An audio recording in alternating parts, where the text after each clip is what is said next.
Hey Fox, അപ്പം നിങ്ങൾ വിചാരിക്കും ഇവിടെ ഇടക്കിടയ്ക്ക് വരും പോകുമ്പോഴെന്ന മാവേലിയാണോ? അപ്പം അങ്ങനല്ല. കാരണം എന്ന് പറഞ്ഞു കഴിഞ്ഞാൽ ചില വേർപാടുകൾ അങ്ങനെയാണ്. നമ്മൾ വിചാരിക്കും ഓക്കെ, നമ്മൾ ഓക്കെ ആയി, ഇനി നമുക്ക് മുന്നോട്ട് പോകാൻ, വേറെ പ്രശ്നങ്ങളൊന്നുമില്ല. പക്ഷെ അങ്ങനെയല്ല. ചില സമയങ്ങളിൽ നമ്മുടെ പേഴ്സണൽ വേർപാടുകൾ നമ്മളെ പുറകോട്ട് വലിക്കും. എനിക്കും അത് തന്നെയാണ് സംഭവിച്ചത്. അപ്പം നിങ്ങൾ വിചാരിക്കും ജീവനോടെ ഉണ്ടോ, അത് തട്ടിപ്പോയോ? അതൊക്കെ വിചാരിക്കും. തട്ടിപ്പോയിട്ടൊന്നുമില്ല, ജീവനോടെ തന്നെ ഉണ്ട്. അപ്പം ഞാൻ വന്നിട്ടുള്ളത്, എനിക്ക് ഈ വർഷം ഏറ്റവും കൂടുതൽ എന്താ പറയുക ഗംഭീരമായിട്ടുള്ള തിയേറ്റർ എക്സ്പീരിയൻസ് വന്നൊരു സിനിമയെ പറ്റി പറയാനാണ്. അപ്പം ഞാൻ ഈ സിനിമ ഇറങ്ങിയിട്ട് ആക്ച്വലി കുറച്ചധികം ദിവസങ്ങളായി. അപ്പം ഇനി ചെയ്യേണ്ടെന്നൊക്കെ വിചാരിച്ചാണ്. പക്ഷെ ആ സിനിമ എക്സ്പീരിയൻസ് ചെയ്ത ഒരു വ്യക്തി എന്നുള്ള നിലയിൽ എന്നെ ഇങ്ങനെ എൻ്റെ മനസ്സിലിങ്ങനെ ആരോ പറയും ഇത് പറയണം, പറയാതിരുന്നാൽ ശരിയാവത്തില്ല. കാര്യം ഒരുപാടധികം സിനിമകൾ ഞാൻ റിവ്യൂ ചെയ്തിട്ടുണ്ടെങ്കിൽ പോലും ഇതുപോലൊരു മൂവി ചെയ്തില്ലെങ്കിൽ എന്താ പറയുക, ഈ റിവ്യൂവർ എന്നുള്ളൊരു നിലയിൽ ഭയങ്കര ഒരു മനസ്സിൽ തന്നെ നമുക്കൊരു ഭയങ്കര വിഷമം തോന്നും. അപ്പോൾ റിവ്യൂവർ എന്ന് ഞാൻ പറഞ്ഞത് ഭയങ്കര വലിയ റിവ്യൂവർ എന്നല്ല, ഒരു സിനിമയെങ്കിലും ജീവിതത്തിൽ ചെയ്തിട്ടുണ്ട്. അപ്പം അതിൻ്റെ ഒരു ഇതിൽ നിന്നാണ് പറയുന്നത്. ഞാൻ സംസാരിക്കുന്ന പ്രമേഹത്തെ പറ്റിയാണ്. എനിക്ക് തോന്നുന്നു ഇപ്പോൾ സിനിമയിൽ ഏറ്റവും കൂടുതൽ പരീക്ഷണങ്ങൾ നടത്തുന്ന ഒരു നടനാണ് നമ്മുടെ മമ്മൂക്ക. കാരണം ഓരോ സിനിമകളിലും ഓരോ വ്യത്യസ്തമായിട്ടുള്ള ക്യാരക്ടേഴ്സുമായിട്ടാണ് വരുന്നത്. അഭിനയ മികവിലും ആർക്കും തകർക്കാൻ പറ്റാത്ത രീതിയിലാണ് അദ്ദേഹത്തിൻ്റെ ഒരു വളർച്ച പൊയ്ക്കൊണ്ടിരിക്കുന്നത്. അപ്പം പ്രമേഹം എന്ന് പറയുന്നത് നമ്മുടെ രാഹുൽ സദാശിവൻ എന്ന സംവിധായകന്റെ ഒരു അതിഗംഭീര വർക്കാണ്. ഭൂതകാലം എന്ന് പറയുന്ന മൂവി കണ്ട അവർക്ക് മനസ്സിലാകും എത്രത്തോളം പൊട്ടൻഷ്യൽ ഉള്ള ഒരു സംവിധായകനാണ് അദ്ദേഹം എന്ന്. അപ്പം ഈ പ്രമേഹം എന്ന് പറയുന്ന സിനിമ കാണാത്ത ആരെങ്കിലും ഉണ്ടാവും? കാണും. കാരണം ഇപ്പൊ ഞാൻ തന്നെ കണ്ടില്ലേ, എന്ത് ലേറ്റ് ആയിട്ടാണ് വന്നത്, അപ്പൊ ആരെങ്കിലും ഒക്കെ ഉണ്ടാവും. അപ്പൊ ശരിക്കും പറഞ്ഞു കഴിഞ്ഞാൽ എൻ്റെ പൊന്നോ, ഒരുപാട് അഭിനേതാക്കളോ അല്ലെങ്കിൽ ഒരുപാട് ഇപ്പം ഒരു ഹൊറർ മോഡിൽ ഇറങ്ങിയ ഒരു സിനിമ എന്നാണ് ഇതിനെ പറയപ്പെടുന്നത്. അപ്പം മറ്റേ യക്ഷി വെള്ളസാരി എടുത്ത് വന്ന് പൊട്ടിച്ചിരിക്കുന്നു, അട്ടഹസിക്കുന്നു, ഇതൊന്നുമല്ല. ഇതിനപ്പുറം ഈ സിനിമയിൽ നമുക്ക് ഫീൽ ചെയ്യാനായിട്ടുള്ള ഒരുപാട് കാര്യങ്ങൾ. ഭൂതകാലം എന്ന് പറയുന്ന സിനിമയിൽ പ്രേതം വരുന്നുണ്ടോ എന്ന് ചോദിച്ചു കഴിഞ്ഞാൽ വരുന്നില്ല. പക്ഷെ ആ ഓരോ സെക്കൻഡും നമ്മൾ അതിൽ കൂടെ സഞ്ചരിച്ച്, സത്യം പറഞ്ഞാൽ ഞാൻ ഭയങ്കര പേടിച്ചിരുന്ന് കണ്ട ഒരു മൂവിയായിരുന്നു അത്. സെയിം അതേപോലെ തന്നെ ഇന്നത്തെ ആകെ 5 പേരാണ് അഭിനയിക്കുന്നത്.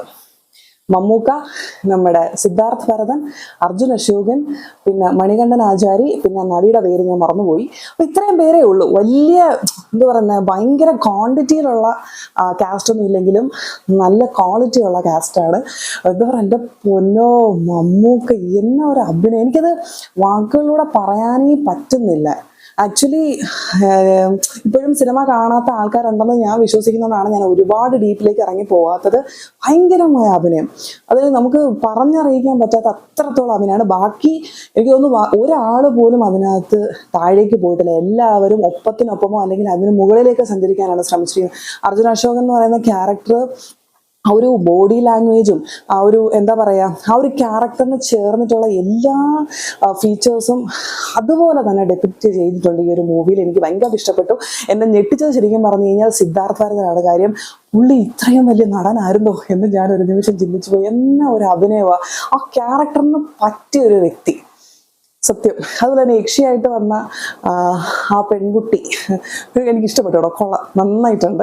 അതും അതിമനോഹരമായിട്ട് തന്നെ ചെയ്തു. പിന്നെ മണികണ്ഠൻ ആചാരി കുറച്ച് സമയത്തെ ഉള്ളെങ്കിൽ പോലും പുള്ളിയും നല്ല രീതിയിൽ തന്നെയാണ് അത് ചെയ്തിട്ടുള്ളത്. അതുകൊണ്ട് അഭിനയത്തെ പറ്റി നമുക്കൊന്നും പറയാനില്ല, അതിമനോഹരമാണ്. അവരുടെ അഭിനയമാണ് ശരിക്കും പറഞ്ഞു കഴിഞ്ഞാൽ അത് എറിച്ചു നിൽക്കുന്നത്. അടുത്തെന്ന് പറഞ്ഞു കഴിഞ്ഞാൽ ഇതിൻ്റെ ഒരു ആർട്ട് വർക്കാണ്, അല്ലെങ്കിൽ ആ സെറ്റ്. എൻ്റെ പൊന്നെ, ഇപ്പോഴും പേടിപ്പെടുത്തുന്ന രീതിയിൽ കൊണ്ടുപോകും. കാര്യം ഇതിൻ്റെ ഈ സിനിമയുടെ ഒരു ഏറ്റവും വലിയ പ്രത്യേകത എന്ന് പറഞ്ഞാൽ ഇത് ബ്ലാക്ക് ആൻഡ് വൈറ്റിൽ ചെയ്യാൻ വേണ്ടിയിട്ട് നമ്മുടെ സംവിധായകൻ കാണിച്ച ആ ഒരു എന്താ പറയുക ധൈര്യത്തെയാണ്. ശരിക്കും ഇതെങ്ങനെ ആയിത്തീരുമെന്ന് പുള്ളി ചിന്തിച്ചിട്ട് പോലില്ല. കാര്യം അത്രയും കോൺഫിഡൻറ്റോട് കൂടി തന്നെയാണ് ചെയ്തത്. തുടക്കത്തിൽ നമുക്ക് മനസ്സിലാവും ഇത് ബ്ലാക്ക് ആൻഡ് വൈറ്റിലാണ്. പക്ഷെ പോകെ ഉണ്ടല്ലോ, ഞാൻ മറന്നുപോയി ഇത് ബ്ലാക്ക് ആൻഡ് വൈറ്റ് ആണെന്നുള്ള കാര്യം. ഞാനങ്ങ് മറന്നേ പോയി. ഞാനിങ്ങനെ ആ സിനിമയിൽ ഇങ്ങനെ ലയിച്ചിരിക്കുകയായിരുന്നു. അപ്പോൾ ചില ആൾക്കാരൊക്കെ പറയുന്ന കേട്ടു ലാഗ് ഉണ്ടെന്നൊക്കെ. ആക്ച്വലി ആ സിനിമയ്ക്ക് അങ്ങനെ ഒരു ഫ്ലോ അത്യാവശ്യമാണ്. അത് ആ ഒരു ഫ്ലോയിൽ പോവാതെ പെട്ടെന്ന് ഇങ്ങോട്ട് കൊണ്ടുവന്ന് തുടങ്ങി നിർത്തിയിരുന്നെങ്കിൽ ഇത്രയും സുഖം കിട്ടില്ലായിരുന്നു. അതുപോലെ തന്നെ ഈ സിനിമയിലെ ഡയലോഗ്സ് ഒക്കെ എഴുതിയിരിക്കുന്നത് എൻ്റെ ഏറ്റവും ഫേവറേറ്റ് ആയിട്ടുള്ള എഴുത്തുകാരനാണ് ടി ഡി രാമകൃഷ്ണൻ. എല്ലാവർക്കും അറിയാം, ഫ്രാൻസിസ് സിട്ടിക്കോര എന്നൊക്കെ പറയുന്ന അതിമനോഹരമായ നോവലുകളുടെ ഒരു എഴുതിയിരിക്കുന്ന ആളാണ്.